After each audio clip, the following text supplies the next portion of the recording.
je suis vraiment heureux d'appeler la lauréate qui va suivre, parce qu'elle a une personnalité absolument chaleureuse et hors du commun.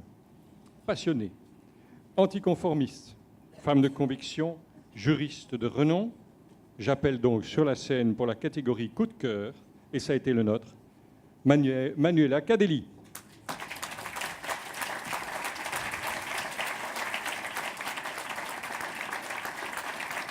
Alors Manuela, tu vas être présentée par une personne que tu connais et qui te connaît particulièrement bien, à savoir Madame Suzanne Bonnet-Moreau.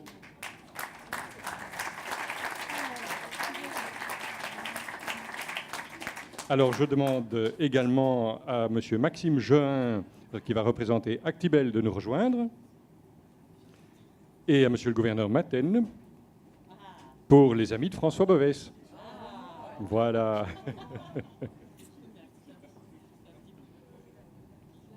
Voilà, bienvenue à tous les trois. Et c'est ici, Suzanne, que je te cède la parole. Merci beaucoup, Monsieur le Président. Un jour, une des deux filles de Manuela, je ne sais pas si c'était Anna ou Sarah, est revenue de l'école bouleversée par les malheurs d'un petit Bilal qui n'avait pas pu faire et présenter son élocution à l'école parce qu'il n'avait pas pu se préparer et s'organiser et s'exprimer en français. Immédiatement, Manuela réagit. Elle bondit et elle s'engage immédiatement à l'école des devoirs où elle va suivre les efforts d'enfants en difficulté pendant 10 ans d'affilée. Cette simple histoire peut vous présenter Manuela. Elle est comme ça, Manuela, extrêmement sensible et immédiatement réactive à tout ce qui touche le collectif, la société, la démocratie, les gens. Elle est là, quelle que soit sa fonction. Elle a été assistante à l'université de Namur, après elle a été avocat au barreau de Namur et maintenant elle est juge au tribunal de première instance de Namur. Et étant juge au tribunal de première instance, elle appartient donc à ce qu'on appelle la magistrature assise. Vous avouerez que c'est quand même, on peut mal imaginer, on imagine mal Manuela dans un personnage assis, tant elle bondit chaque fois que la justice est mise en cause ou chaque fois qu'il y a des atteintes démocratiques à la justice, qui est le cœur du collectif. Alors, il y a tellement, chaque fois qu'on menace l'accessibilité, l'indépendance, la liberté, l'efficacité de la justice, elle se lève, elle bondit, de telle sorte qu'elle est toujours debout. Cette magistrate assise est toujours debout. Encore aujourd'hui, elle est encore debout, mais là, elle souffre, elle doit se taire. Donc, je vais essayer de parler à sa place et de vous dire ce qui lui tient le plus au cœur. Il faut que vous sachiez, mesdames et messieurs, que la justice est le bien commun, peut-être le plus précieux de tous, parce qu'il garantit la démocratie. Et c'est un bien commun que vous devez tous vous réapproprier.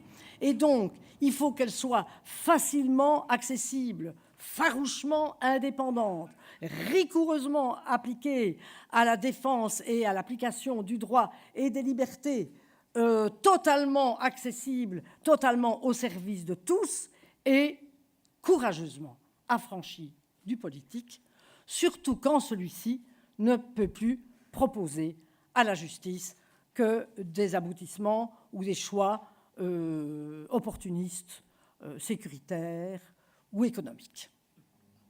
Alors, la justice, c'est le point de Manuela, et elle a été réactive à tout ce qui portait atteinte depuis toujours. On a très souvent personnalisé la justice et l'illustré avec une femme indolente, aux chairs débordantes, tenant de manière molle un glaive et le bandeau sur les yeux.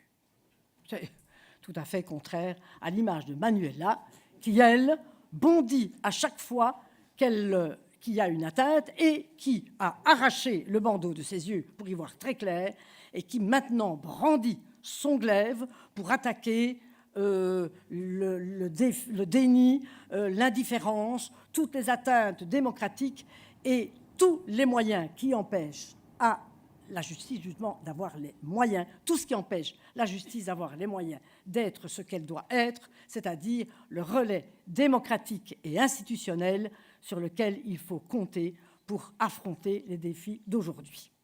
Je pense que, jusqu'ici, je dois avoir déjà employé 3 ou 4 fois le mot démocratique. Il faut vous y faire.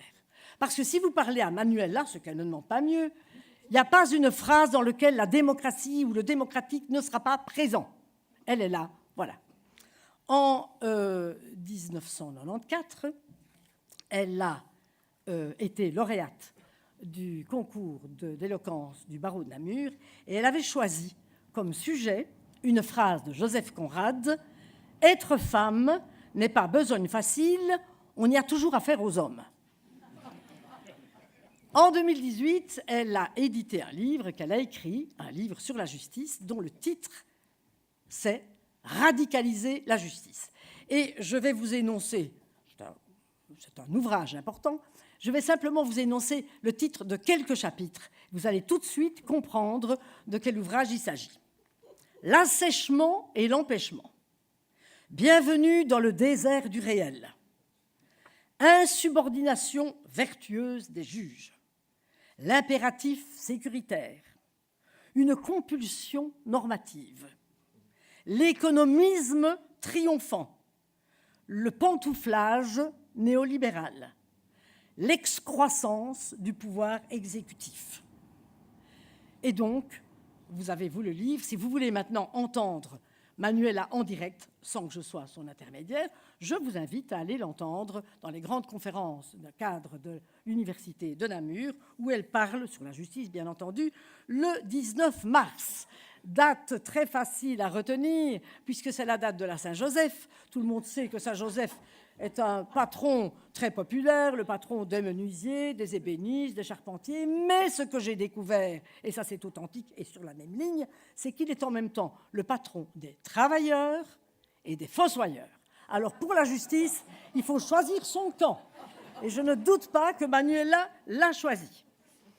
En attendant, la justice continue son travail, comme toujours. La justice a été rendue sous les arbres, rappelez-vous le chêne de Saint-Louis, elle a été rendue dans les cabinets sombres de l'Ancien Régime, dans les salles publiques et ouvertes à tout vent du Nouveau Régime, dans des palais somptueux qu'on a construits, et maintenant elle se rend dans des décombres. Mais, heureusement, Manuela a la tête solide, elle a l'audace et le courage qu'il faut pour rendre la justice toujours, même et surtout quand les murs s'écroulent et que les plafonds chutent. Je vous remercie. Bravo, Manuela.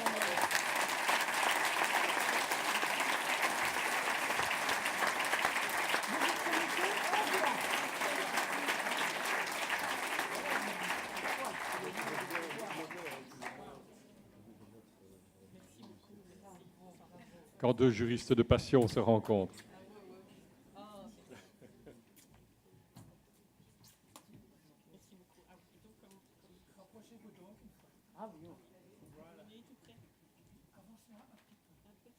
Tous ensemble, comme ça. Entrez dans la lumière. Oui. Et vous souriez.